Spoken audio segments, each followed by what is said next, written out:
Hey guys, hi. Here we are again to read chapter 8 of Evangeline Mudd and the golden-haired apes of the icky, nasty jungle. I'm your reader and the author of the book, David Elliott, and the book is illustrated by Andrea Wesson. So, before we read chapter 8, a couple chapters ago I showed you a box that was filled with fountain pens. And I love that box and I love the pens in it. So today I wanted to show you something else that I love, that I keep in my office. It's kind of cool. Can you see that? Yeah, it's a dog, right? I think it looks like a greyhound. It's kind of old. It's got a metal frame around it. This is wood. And then here's the back of it. And this actually had a use. This was a printer's stamp, and they used it to stamp fabric. So if they wanted to make material that had a running dog on it, they would use this. Some of you have probably used rubber stamps before. And this is kind of the same thing. I also like it because my friend Pam gave it to me, and we both love dogs. So she saw that and thought, oh, I bet David would like it, and she was right. And I have a dog. Do you have a pet? I love my little dog. I'm going to show him to you sometime. His name is Quiggy. Okay, we better read chapter 8 now. What happened? Let's see. In chapter 7, Evangeline was brachiating out by the animal nuts and telling them everything that Melvin was planning. Horrible things like mink bathing suits and mink underwear. Can you imagine? What an idea. Okay, let's see what's going to happen in chapter 8. Play, play, play. Evangeline happened on the piano in one of the endless rooms that made up the hideous house. It was her third day at Mudd's Manor. It's horribly out of tune, she said aloud as she ran her fingers up and down the keys, but it's better than nothing. For the next 2 afternoons, while Melvin was at the mink ranch and India Terpsichore was in her dancing studio, Evangeline came to the room and played all the songs she had learned with Madame Valentina Klaudishkaya. She had played these songs, too, during the evenings at the cozy bungalow with Meriwether and Magdalena, and the music took her back to those happy times. But on the 3rd afternoon, India Terpsichore swept into the room like a dancing banshee. "Evangeline," she shrieked, "you sly creature! Why didn't you tell me you played the piano?" Before Evangeline could say a word, India Terpsichore had her by the wrist and was dragging her out of the room. "Come with me," she ordered, though Evangeline thought it was unnecessary to say anything at all, since her hold on the girl's wrist was tighter than a boa constrictor's. India Terpsichore pulled Evangeline down a series of long, dark halls, until, eventually, they arrived at a set of large double doors. These the woman shoved open with a flourish of one long, skinny hand. With the other, she yanked Evangeline into a dancing studio that was practically the size of the gymnasium. The walls were lined with mirrors. It was entirely empty, except for a dilapidated grand piano standing in the corner like a lonely watchdog. The ballerina shoved Evangeline down onto the piano's bench and took off around the perimeter of the room, leaping like a monkey with ants in its pants. "Now play," she commanded. "Play while I dance. Play Bach, play Bartok, play Bazzini, play anything you like, you little fool, but play, play, play." That afternoon, and all the afternoons that followed, India Terpsichore found Evangeline and forced her to play the piano while she cavorted around the room. Often she would order Evangeline to watch her perform a particular step. "This is what I did when I danced for the Duke and Duchess of Snervlakia," she would hoot. "They thought I was fantastic. They thought I was terrific. They thought I was marvelous. Then she would twirl violently until there was nothing left of her but a pasty, spinning blur. To make matters worse, if Evangeline tried to take a break in order to rest her aching hands and arms, India Terpsichore would come whirling over to the piano like a pink tornado. "Why are you stopping?" she would pant, perspiration dripping off her like she had been standing in a downpour. "Don't stop! Don't ever stop!" On the day India Terpsichore realized that Evangeline could play almost anything, she began to make even more demands. That was the day Evangeline decided to take matters into her own hands, tired as they were. It was the third afternoon of Evangeline's enforced accompanying.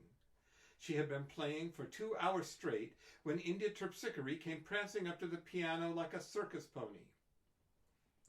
"Play the rondo from Beethoven's Ninth," India Terpsichore ordered one afternoon.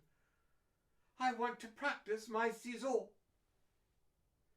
Now, in case you don't know it, the ciseaux, that's French, by the way, almost all ballet terms are, you know, is a dance step in which the ballerina jumps straight up in the air like a rocket and opens and closes her legs as many times as she can like a pair of deranged scissors.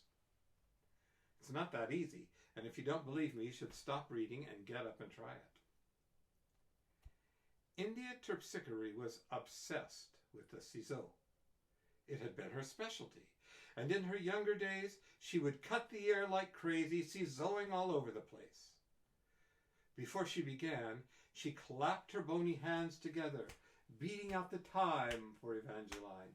1, 2, 3, 4, she counted majestically. 1, 2, 3, 4.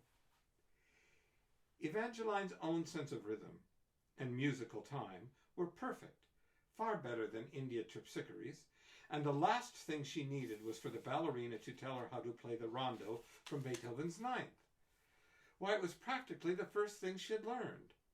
But as she sat at the piano, Evangeline was struck with an inspiration.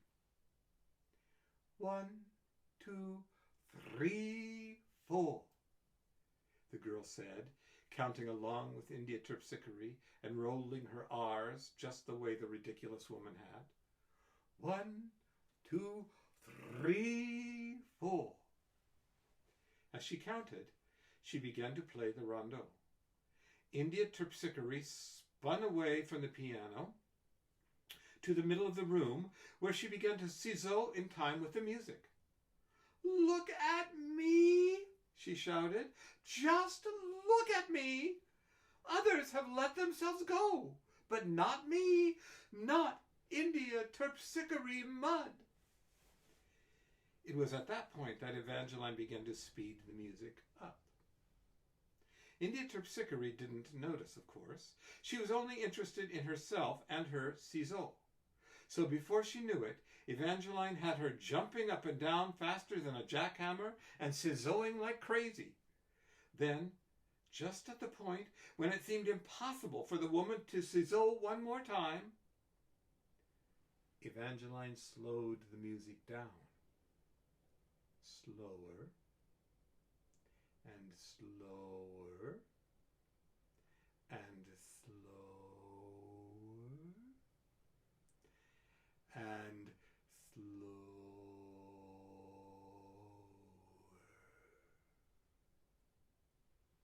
Now, you should know by now how hard it is to ciseau, even when the music is playing at the speed it's supposed to. So you can imagine how hard it is to do it in slow motion. It just can't be done. "I don't understand it," India Terpsichore wailed. "What's happened to my ciseaux?" "Perhaps," Evangeline suggested slyly, "perhaps, cousin India Terpsichore, you have let yourself go." This sent the woman into such a fit that she stopped dancing altogether, and Evangeline got the afternoon off. And so, one by one, the days passed at Mudd's Manor. Evangeline spent her mornings brachiating and informing the animal nuts of Melvin's latest plans. She spent her afternoons alternately speeding up and slowing down India Terpsichore's music until the woman didn't know if she was jitterbugging or waltzing. The evenings Evangeline reserved for herself and thinking of her beloved parents, remembering the happy times they had had in the past and planning for more happy times in the future. "I can do this," she would tell herself each night. "It's only 2 weeks. I can do this." Finally, there were 14 X's on Evangeline's calendar. The day had arrived for her parents to pick her up. Though they weren't expected at Mudd's Manor until 6 o'clock in the evening, Evangeline packed her bags first thing in the morning. By 5 that afternoon, she was sitting on the doorstep waiting. By 7, she was puzzled. They must have missed a bus, she told herself. By 8, she was angry. Why don't they call? It's very inconsiderate. By 9, she was worried. Where can they be? And by 10, she was downright frantic. Oh, I hope it wasn't the spiders. I hope it wasn't that. The next morning, Melvin found Evangeline asleep on the doorstep. She had waited throughout the night. "Emelina," the CEO had said, nudging her with the toe of his heavy black shoe. "Emelina, wake up!" Evangeline opened her eyes and smiled. She had been having a lovely dream. She and Meriwether and Magdalena were back at the cozy bungalow. They were sitting in the garden, and the lilies and the roses and heliotropes were all abloom, just as her mother had told her they were on the day she was born. But slowly, as the girl became more and more awake, her dream faded, and the horrible truth began to dawn on her. Her parents had never arrived. She was still at Mudd's Manor. "Wake up, Emelina," Melvin boomed. "Wake up! I have some ideas to bounce off you." Well, things are changing a little bit. I wonder where her parents are. Was it the mosquitoes? The wormy things? As Evangeline said, I hope it wasn't the spiders. Well, let's see some pictures from Andrea Wesson. Oh, there is India Terpsichore. It looks like she's in the middle of a ciseaux. Right? Look at her shadow on the wall there. And now let's see what the next one is. Oh, yeah, that's kind of a sad one. Here's Evangeline waiting on the doorstep. Looks like that was kind of early on because she doesn't look too worried yet. Okay. By the way, you might want to spend the afternoon practicing the ciseaux. See what you can do. See if you can jump up and down and have your legs going back and forth like a pair of scissors. Your parents might not like that. Oh, let's see. Tomorrow will be chapter 9. Wish you were here. People often write that on a postcard when they're on vacation. Wish you were here. Well, we'll see. Okay, my friends. Be good to the people around you. Give a thought to someone else today. Maybe you could do something nice for somebody. I'm sure you could. I hope you do. Okay, guys. Let's see. I'll see you tomorrow. Bye now.